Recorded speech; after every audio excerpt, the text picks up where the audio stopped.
Welcome to another episode of Sugar Free Self-Care TV. This is my favorite series ever because I get to share the stories of incredible women that I've worked with. And here today, I have one of the most incredible women I've worked with, and this is Julie. She is an Ontraport expert. She is a whiz and guru at tech and organization, just everything to get your business like up and running. And so she is amazing. Anyway, I'm so grateful to have worked with her. So I just want to share her story. I just think it's something that so many women entrepreneurs can relate with. And I'm so glad to have her here. So Julie, would you take a moment to just briefly introduce yourself and tell everyone what you do and who you help? So I am Julie Trombley, certified Ontraport expert and owner of Tackle Your To-Do.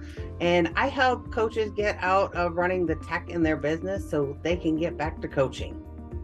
Amen. I mean, what more could you ask for? That is just a godsend. So anyway, Julie will share some of her information at the end if you're like curious about working with her, because it's like, dude, that's amazing. But anyway, so I just wanted to hop on here and share her story because it's something I could relate with a lot to myself. And I just want to ask you, Julie, like, where were you like before we worked together? Just what was it like for you to, like, what was going on in your life that made you want to seek out working with a coach? I think I've done every diet known to man, or just about, honestly, since my mother put me on diet pills when I was 14 years old. And I'm 55 and I've been struggling with my weight all that time, yo-yo dieting and just trying everything and anything. And, while they work, while you're following them and, you get so restricted with your food and portions and everything like that, none of them really worked on the mindset, so if you aren't in the right frame of mind, none of the plans are going to work for you. So you just got to have that right mindset, and because it really does start there in your mind and learning more about your body and your thoughts and everything, and then you can do a better job of sticking to the plan. Right. And I love that you do go to the root. Like, really, that's what's important. It's like, how do you manage your mind? How do you manage your emotions, your thoughts about yourself? Like, that's really what's driving so many of our eating behaviors. And I think a lot of women can relate to, like, going through so many diets, like being told by their moms that, they need to go on a diet when you're young. Like, I really appreciate you sharing that, because a lot of women have struggled with that. And it starts us thinking from a young age that maybe something's wrong with us, like, what the heck, like, what's going on? And so it's amazing that you were at this place where even with everything you've gone through, you still knew there was something that you wanted to get help for. And I love that about you, that you're just like, okay, I'm gonna figure this out, like, even with everything you went through. So I just wanted to say that. Very inspiring. So yeah. And really quick before I go into other aspects of like working with me, like how did you do that? Like, how did you keep pursuing working on yourself even though you've gone through so many diets and things like that? Like, what's something you'd want to say to women who are kind of in that spot of like, I've tried so many things, why should I try another program, like things like that? Just really, it's really not about restricting, being so restricted. I think so many diets are so restrictive on what you can eat and how much you can eat and all of that. And I just think if you can work on your mindset and get your thinking in place to, while you may not be limited to what it is that you can have, or within reason, but just to know the right choices to be making. And you get to a point where it's like, I'll tell you, just the other day, it was like, I went to go grab some random snack out of the refrigerator, and I was like, no, you know what? I'm not going to have that. Instead, I'm going to grab a handful of grapes and maybe a little cottage cheese, instead of, maybe a cookie or something that I may have been, it just really worked to really think about what I was going to grab. Instead of the cookie, I grabbed some grapes and some cottage cheese. So you can work on the rewiring, because I've been doing this for so long of trying to lose the weight that, working on rewiring the brain, and your thoughts and how you handle them, it can happen. So I really think it's worth looking into that and into how you can work with your mindset and how you feel, and more than just the food you're eating or not eating. Oh my gosh, I felt that in my heart. Like I just heard you giving so much hope to people, because it's like, that's the problem with so many diets. I feel like that's why so many people try so much, because it's like, it's all about the restriction, it's all about the food, it's not going into the mindset, it's not going into the root cause of why you're eating. And I love that you said that too, that even if you've been through all those things, like you still can change your habits, like just what you did the other day, like you can change a habit. And this is like what I tell my clients, it's like, our brains aren't permanent. They're not fixed in the way it's wired. That's called neuroplasticity. Like your brain can change. It could change the wiring. It could change the neural pathways. So I love that you have that hope and that you lean toward that direction. Yeah, unfortunately, so many people have gone through so many diets that they're just kind of not focused on that. So I guess, like, after working with me for a few months, what biggest shifts have you noticed for yourself, like in terms of your relationship with food or just how you think? Like, what were the biggest shifts that you've noticed? One of the reasons why I even thought to go into coaching with you is that I've done a lot of mindset work for my business. And it just only made sense that I need to work on my mindset around personal matters such as health and weight loss. I'm building my business and doing that with mindset work along the way, that, hey, this is working in my business aspect. Let's make this work in my personal and health and wellness aspect as well. So, I've learned that it's okay to feel my feelings and just to have them, recognize them, let the feelings happen without using food to support them. And support means even when you're sad and you are feeling bad or something and you want to cover those emotions with food, or even if you're celebrating and it's a good thing and you aren't celebrating with food and alcohol, you don't need those things to cover your bad feelings or celebrate your good ones. So I'm letting more of my feelings happen and observing them without turning to food for them. Oh my gosh, that is huge right there, because I mean, just in general, like, first of all, nobody really knows how to do that. Like, feeling feelings is really uncomfortable, especially as entrepreneurs. I mean, we are going through so much in just one day. It could be great, and then the next minute there'll be things your client will bring issues that you had no idea can happen. It could be topsy-turvy. And I know Julie is very skilled at navigating when things that are unpredictable happen. He's very skilled with that. And that's what it is in the world of entrepreneurship. It's unpredictable. And I see so many entrepreneurs go to food to feel better because it is hard to do what we do. And so I love that you're willing to do that work, because that is not easy work. And when you're able to do that, like, how has that changed things for you in terms of maybe how you run your business, or what was going on in your relationship with yourself or your personal life? I when I went into business for myself, it was all me and everything running, me doing everything. And part of it has been to start letting go of some of the things and bringing on team members, a social media manager, a blog writer, a bookkeeper, and bringing on a project manager. I mean, just so I'm, first of all, letting go of some of the load and not feeling like I have to do it all myself, which is huge.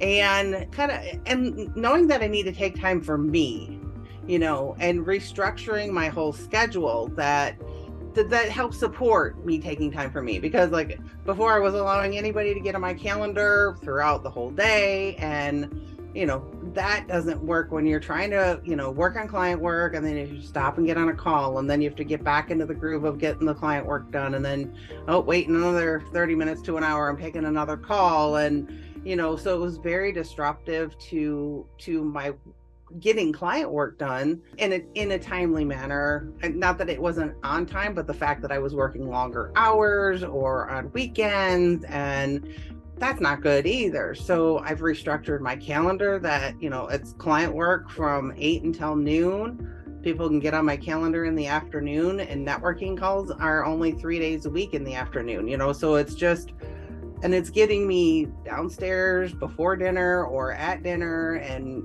the ability to enjoy dinner with my husband and spend time with him in the evenings and weekends, and just giving myself some me time. And probably one of the biggest things is that I have, on Mondays through Fridays, I have put on my calendar a 30-minute break each day, instead of getting my food, coming up here, scarfing it all down, and then not even realizing I've had lunch because I'm like working and whatever, and it literally says take a damn break for 30 minutes a day. And I walk away from my office. I don't look at my computer, I don't look at my phone, I just go downstairs and I make myself a good lunch, and I just sit there and enjoy my lunch. I'm not bothered, I don't watch TV. I just sit there and enjoy the quiet, the no technology, yes, and breathe. Yeah, so that has been a really good thing. I feel, and then I feel more refreshed for the afternoon, because I've given my brain that break from the go all day constantly. So it just helps to just walk away and breathe a minute and enjoy my lunch and realize I've had lunch. So oh, what? Yeah. So yeah. But I have to say that was something I did in corporate though too. It was just like, I don't know, I was like, I don't need to go out for lunch, and I just sat there, would eat at my desk. But then, and of course we know that's not a healthy relationship in corporate. So anyways, when I realized I was doing that within my own business too, it was like, wait a minute, this isn't good. And I didn't realize that until I started working with you. It was like, okay, you really got to take time for yourself. And so I take that. It's on my calendar every day, and I've been honoring it.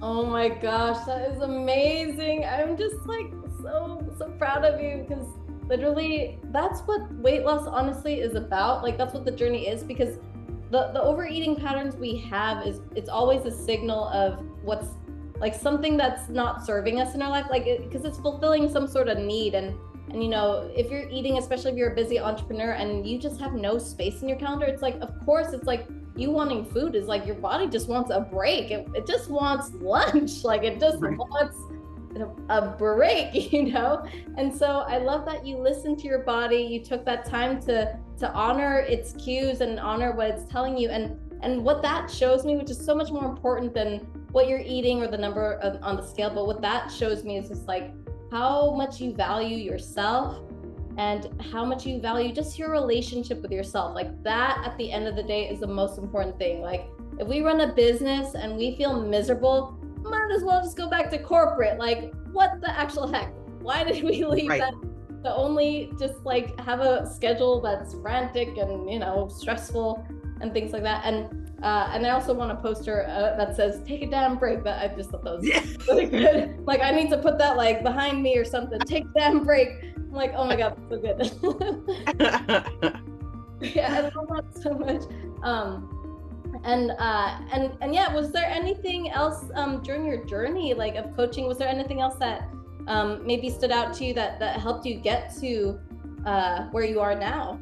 Honestly, just really learning to listen to my body, and I think for so many years it's just been eating and not paying attention and not listening to what's happening within my body, but just being more intentional in my thinking and my choices around food. I'm far from 100% perfect by any means. Yet I do stop and take the time to think about it, and I am doing better at making better choices, because I know how I feel when I make the not so good choices. But it's at least having that awareness and if I do have something that's, not one of the better choices, I know what's going to be, the result of that. And, just being aware. Right. Right. And that's honestly, awareness is literally the key to having the life you want. Like if you're just going through life, which it's so easy, right? Especially as an entrepreneur, if you're just going through the motions, like if you're just putting out fires constantly, it's like, sure, maybe you're making money, but that kind of reactive, like stressful sort of life often leads to burnout, and it often leads to, I see it all the time, entrepreneurs taking sabbaticals indefinitely, or they're just saying, screw it, burn it down. Like, screw y'all, burning it down. I'm gonna burn it all down. I don't love this anymore. So literally, like, it's worth it to take those moments to just like tune in and just pay attention. And yes, it takes practice, like what Julie was saying.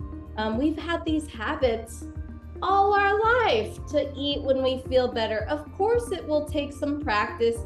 Intentionality and awareness is not how humans, animals in general, are designed to live. We're designed to be sort of reactive to survive, But what makes us different from animals is we do have this evolved part of our brain that does have goals, it has a vision, and that's a part of our brain that we want to make decisions from. And I see that with you, Julie. Every single time you're more intentional, you're living in alignment with that part of your brain and honoring your goals and your dreams. And now it's just so fun to see you growing in your business. Like you're hiring out, your project manager, you're growing your team, you're delegating out more. So I'm just like so proud and so amazed of the transformation you've made in such a short time. I mean, that's incredible. Do you have any last piece of advice you want to say to maybe any person who is on the fence in terms of seeking out coaching or seeking out support for their wellness journey? As far as somebody who might want to join your program, do it. Charmaine is amazing at walking you through like the different tools to use when it comes to your mindset, like from your thoughts and how you handle them, breathing exercises, meditation. I'm probably going to say it wrong. Is it Qigong? Yeah. Is it Qigong? Yeah. and the fact that you just really listen in a non-judgmental way. I'll be honest, when I first started, I was like, what's this old lady here? What's this young chick gonna teach me? And the wealth of information that you have taught me, and it is just, we are so fast to be so self-judgmental. And it's nice to know that I can talk with you and there's no judgment, and you offer ways to help through processes and thoughts that are happening or struggles, and that's just really appreciated to that I know I can talk to you and there's no judgment. Oh my gosh, thank you, Julie. I'm really sensitive and I could cry very easily. So thank you so much. I really appreciate that. And I think I appreciate you being honest too about what's this young buck gonna teach me? I'm all about being honest and transparent. It was like, what's she gonna teach me that I have not heard 5 million times already? And it was like, it was all new stuff. So yeah. Yay. Oh my God, I really appreciate that honesty. I think it's just funny, but yeah, like I think it's awesome that you still move forward. You showed up to the calls. That's another thing, you guys. Like Julie showed up. Like she'd show up to the calls. She'd do the work. She'd do homework in between sessions. That's another thing that I love about it. So it really is part of what you put into it, is what you'll get out. And I love seeing that with her. Thank you so much for sharing that. And in case like people are wanting to find you, they just maybe they're looking for support, they want to know more about what you do, where can people find you on social media or online? Online is tackleyourtodO.com. I'm on Instagram and my Instagram handle is tackleyourtodO, and on LinkedIn it's Julie A. Trombley. Okay, no hyphens or anything, just nope. Okay. Just Julie A. Trombley. Yep. Okay, amazing. My goodness. Well, thank you so much, Julie, for sharing your story, for just being an example of what's possible for so many entrepreneurs out there who I know they're struggling with the busy days, the having no time to eat. So thank you for being that example, and thank you for sharing your story and having the courage to do that. I appreciate it. Well, thank you for everything you've done too. I've appreciated you, and I've enjoyed this journey I've taken with you. So thank you. Oh, thank you so much. All right, everyone, thanks for tuning in, and we'll see you next time.